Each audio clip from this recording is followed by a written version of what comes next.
Hello, and welcome to 1-800-ACCOUNTANT. My name is Ray. I will discuss the 1-800-ACCOUNTANT client portal. So before we log in, you will need to access 1-800-ACCOUNTANT.com. You should see this screen here. And what you want to do is sign in. So we click on the sign in icon in the top right, and we'll ask for our credentials. And what you'll see is my information is pretty much filled in, but if this is your first time accessing the client portal, you want to click on Set and Reset Password. You'll get an email asking you to provide your new password. So I'm going to sign in and we'll go from here. Alright, so when you're logged in, you should be in the dashboard. Now you could be in the personal portal as I am in right now, but you can also be in the personal portal. But to access the different portals, you'll see in the upper left corner. Now I'm currently in the personal portal, so that's what it says here, but you can actually access your business portal. Now to go over the personal portal a little bit, it is very basic. This is mainly for your personal info, so personal return, personal documents, but for this tutorial I'll mainly focus on the business portal. So I will go into the business portal, and this is the main screen that you see here. On the dashboard screen, currently you'll see all these different columns grayed out. To activate this, we will need to add a business. Alright, so we click on this icon and we'll show up this screen, and we need to make a business up. Now you would input your business information, so I'll start typing information here, and I'm just making this up right now. So we need to fill in the sections that are starred. And here, this business type, you'll need to figure out what type of business you are. If you're not quite sure, you can pick one and edit this later when you talk to your accountant or we discuss that further. So you would just fill in the basic info as I'm doing here. We advise to fill out everything else. That makes it easier for your accountant to figure out.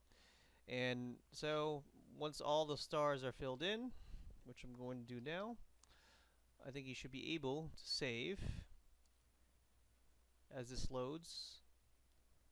And now you have access to all of these different sections. Alright, so now the dashboard is opened up. And I'll give a quick overview of this screen because you'll be here quite often. So first, up here is your dedicated accountant's name. So if you ever forget, you know who it is. And you can always schedule an appointment by clicking on this icon, and you'll see the availability of your dedicated accountant and book that appointment. Now, what we want to do to make good use of this client portal is that you first should connect your bank account. So you should see this icon here. So let's get that started and click on Connect Bank Account. So now we're in the login screen to access your bank. Now you can find your bank by typing in the website address, or you can click on one of these links if any of these bank accounts you have. I'm going to choose Bank of America because I do have this. And they'll ask you to sign into your bank. So you put in your credentials to your online banking information, not your client ID with 1-800-ACCOUNTANT. So want to make sure that's clear. You type that in, and you click on I agree to terms of service, and you click on login. So I'll log in here and we'll have that synced. So you should see multiple bank accounts if you do have one, and you'll just need to choose the account you want to sync. So I'm going to choose this one, and they're going to ask to import your transactions from a certain date. Now it defaults to go 6 months, so you can choose which one time frame you want to go. I'll start with January 1st to make it easy, and we click on Connect Selected. Alright, so now that we're in here, your bank account is finally synced. Now if you need to add multiple business bank accounts or business credit cards, you'll need to add them manually on your own. Even though it might be the same username and password. For example, if you have Bank of America and you have 3 accounts, you'll need to provide that info 3 times for each account. Now that I have this here, we want to classify these uncategorized transactions. Now I have quite a few, 260, so our goal is to bring that down to 0. Now to do that, I'll just show some examples. Now I'll click on the first one. So it's about $72.63. Looks like it was a payment to a credit card bill, but I'm just going to pretend that this is a payment, or I spent something as an expense for my business. So on the right side, you should see an uncategorized box. If you click on that, you can actually pick and start choosing which one you want to choose. Now you can always add a category directly from this if you want to, or you could just add one later through the chart of accounts, which I'll get to. So for now, I'm just going to just use this as an example. I'll just say this is an advertising expense. So if I click on categorize, it disappears. It's gone. Now it doesn't disappear completely. It means that I'm moving that from uncategorized to categorized, and you see this number went down. Alright, so let's say that I need to classify one transaction, doesn't fit in just one category, I have multiple. So to do that, I'm going to show the split option. So I'll choose this, it's 20 bucks, it's a withdrawal. But let's say that I want to classify this as advertising and utilities expense. Let's say it's really two payments or two categories in one transaction. So I click on the split icon and it'll expand. Now we can actually add multiple transactions categories. So I'm going to just pretend 10 bucks for each category. So let's say it's for advertising, and I showed you earlier that you can, drag and choose an option, or you start typing in, and you can see that the category is starting to develop here. So this is for advertising. You have to put the amount. So I'm putting 10 bucks.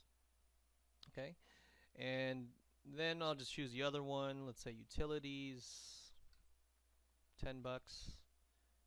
And what you want to do is that you want to make the difference to 0. If not, then it doesn't balance, doesn't really make sense. And you can edit the payee. You can also edit the description if you like. So let's say payment or expense for advertising and utilities. We click on save. So this will save the transaction, allocate that one transaction to multiple categories. So now that brings me into the main account screen where you see all these different transactions. Now it only shows 10. I like to expand this and see as much as I can, so I'm just going to choose 100 and it'll show all the different transactions. So your goal is to make sure that you can classify all of these transactions. Now let's say that you need to find a certain transaction. You can do that. You can just type in the search option here and type in the customer or description, and it'll find that for you. So it makes it a little bit easier. You can also do an advanced filter. If you need to find out different filter options, you can do that as well and hit apply. So that's pretty cool. I think it makes it a little bit easier to navigate. Just in case, let's say you made a mistake and you need to edit it and reclassify to the right category, you can do that easily through this search option. Now I want to discuss transactions that are not on a business bank account, but they are still business expenses, especially if this is your first business and did not have a bank account to start with. Probably spent money out of your own pocket, but we still want to include that because that's still a business expense. To do that, we'll need to create journal entries for these transactions. So let's click on journal entries, and currently you see nothing, but you'll see a list of your journal entries in this area. But let's add our first journal entry. Alright, so you'll see the date, so you may need to backtrack to the exact date that it was, the date the transaction occurred. I'm going to use an example. Let's say I spent $30 a month on 1-800 account fees, and I was not able to include that because it was on my personal card. So here you can type in the category. I'm going to type in accounting. Now you can see that I don't have that on the bottom here, so to make it easy, we do have an add category feature. So let's click on that, and they'll tell you the type. Now this is an expense, so you can just type in expenses here. Luckily it pops up here, and we'll create the category name, accounting. Alright, we click on save. So whenever you are putting expenses into a journal entry, that means that you will need to input this on the debit side. You'll see debit and credit. So debit, let's say it's 30 bucks. All right. And we're going to press enter. Now they're going to provide another row. So the basics of accounting is that the debit side always equal the credit. So you can see here that the debit, I put in 30 bucks. It already added 30 bucks on this side. If it doesn't match up, then there's something wrong with the journal entry, so we need to fix that. So to make it easy, I paid $30 for accounting fees, and now what is the other side of this transaction? Well, it should be owner capital. This means that the owner's money was spent to pay for this expense. So that's what it means, owner capital. And if you break it down, it's pretty straightforward. It means what it means. We click on save. Now we have it in here. It's saved into our system, and this now will show on your reports, which we'll get to. And if you need to add more journal entries, just feel free to do that by clicking on add journal entry, and you'll see a list. And if you ever make a mistake, you can always go back. It's important that you put the journal entries in the right side, debit and credit, because if you put the owner capital on the debit side, it's going to look completely wrong. It's inversed, meaning that it would not report correctly. So this is an introduction to the Client Portal. This is not the end, and we do add new features as we go. And I'm pretty sure you might have questions on all of these other sections, and we'll cover that in a future tutorial in snippets, covering individual sections, so that way you don't have to go through a long tutorial as this one. And if you have any questions, feel free to reach out to us. We'll be glad to help. And thanks for choosing 1-800-ACCOUNTANT, and have a great day.